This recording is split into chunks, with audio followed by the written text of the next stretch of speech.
While you're sitting safe and comfortable in your lounge room, there are others out there who are less fortunate, constantly fearing their lives from a predator that will never stop hunting them down. Some people call them the ultimate assassin or the bloodthirsty killer, and in 2007 they attacked 19 people in this country alone. Still not with me? Well, come with me. My name's Hannah Cass and you're watching EWTV. And today we're going to come face to face with 350 kilograms of shark, some even 3.5 metres long, to find out just how safe shark diving really is. Here at Manly Ocean World is where you can overcome your fear of sharks by doing the shark dive or shark feed. The shark feed is 40 minutes, which includes a feeding frenzy without a cage, where the fish, turtles and stingrays will greedily surround you, trying to get as much food as they can. But I don't like the idea of being a shark's dinner, so I'm going to take my dive after they've finished eating. But first, there are some safety tips that I need to know. Hi Chris, thanks for having me. No worries, Hannah. Well, I'm really excited about my shark dive, but first just a couple of quick questions. Yeah, absolutely. So how safe is this shark dive? It's a very, very safe dive. Scuba diving is always a lot safer when you're in a confined environment. Here at Ocean World, we're diving inside the aquarium where the water's only 3 metres deep and there's a big wall around the whole thing, making sure that only the friendly sharks live inside and none of the not so friendly ones can actually get in. Okay, well that sounds promising. And now, apart from a couple of weeks ago, the grey nurse giving a love bite to a British tourist, has anything else happened in the tank? Nothing to do with the animals. That was the first time that one of our customers has been collided with by one of our animals.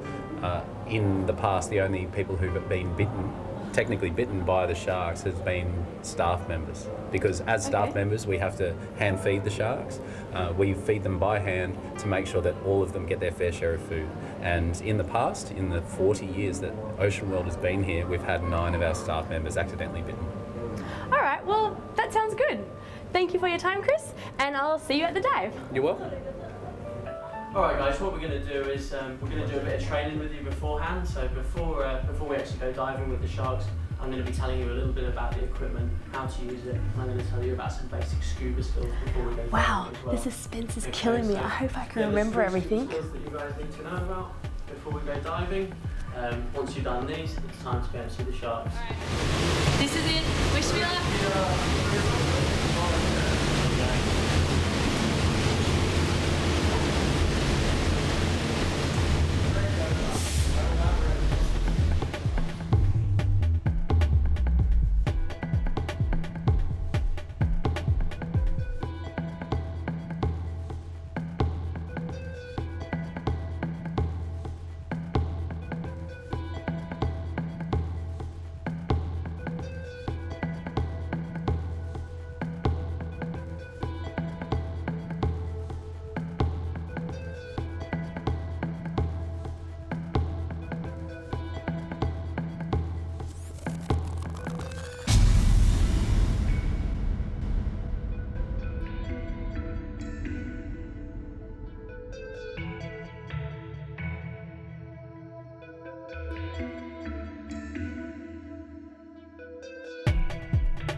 It's all good, Well done, Annie, you really well.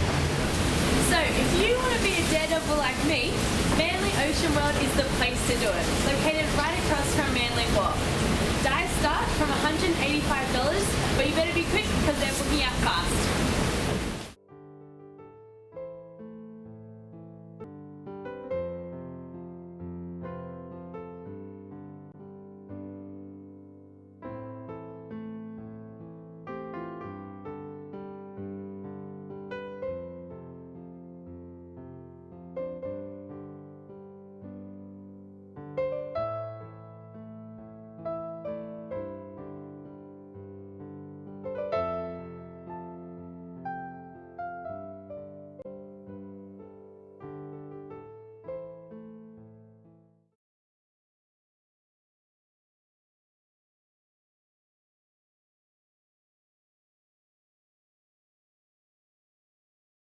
Good morning and welcome to EWTV. My name is Hannah and today we meet a man who has done some extraordinary things in his life. From meditating in a dark cave by himself to almost falling into an active volcano and everything in between. That's right, today we meet Paul Bailey, author of the new book, Think of an Elephant. Welcome to the show, Paul. Good to be here, Hannah. Perfect. Well, what can't you do? You seem to be able to have done everything.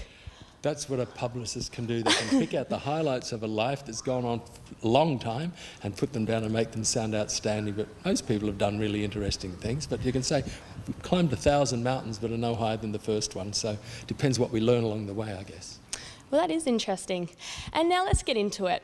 In your book, you say, to lead a significant life, we need to break old habits. What kind of negative habits are you talking about, and which ones have you overcome?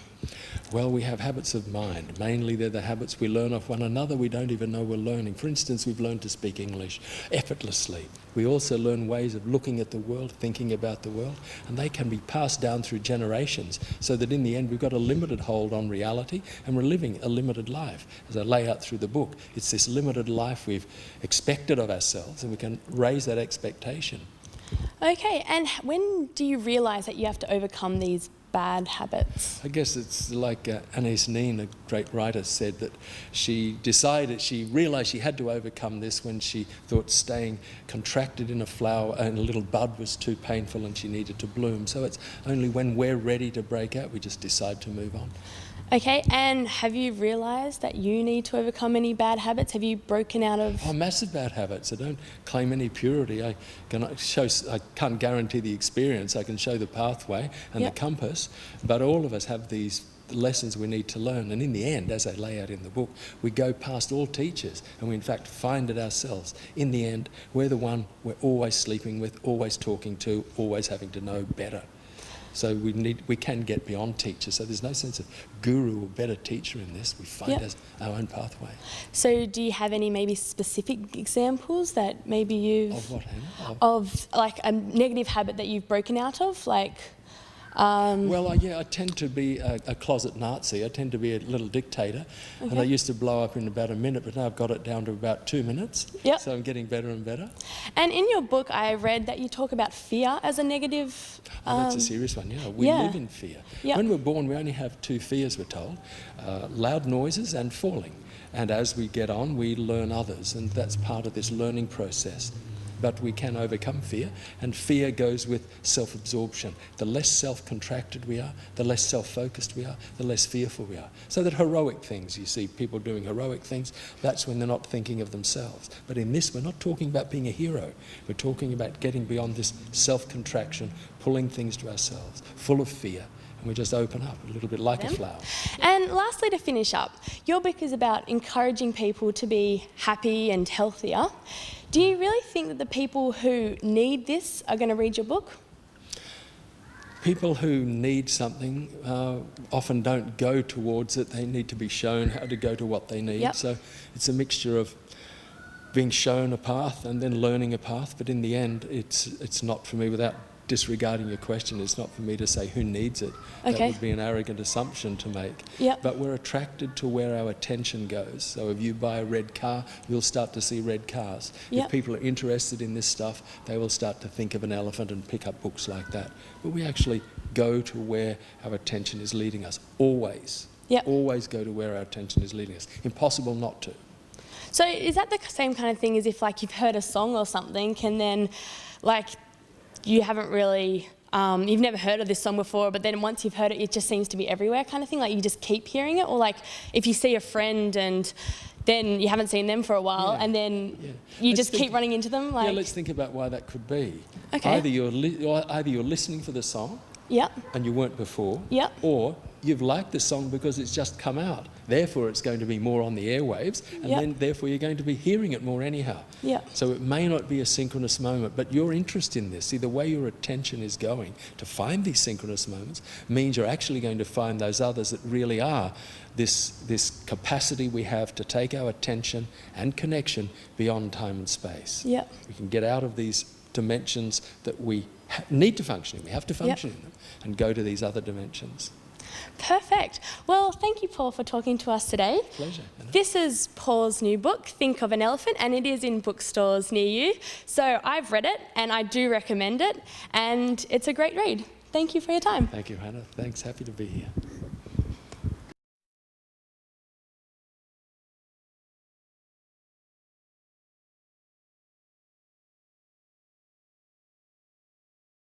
Hi, my name is Hannah and I'm from EWTV. I'm here in Pitt Street Mall, and today we're going to be asking what's the most rebellious thing people have ever done. Hey guys, how you going? I'm from EWTV and I want to know what's the most rebellious thing you guys have ever done. I crashed my dad's car and I said it wasn't me Oh, that's a sneaky one. Did you get away with it? for about a month.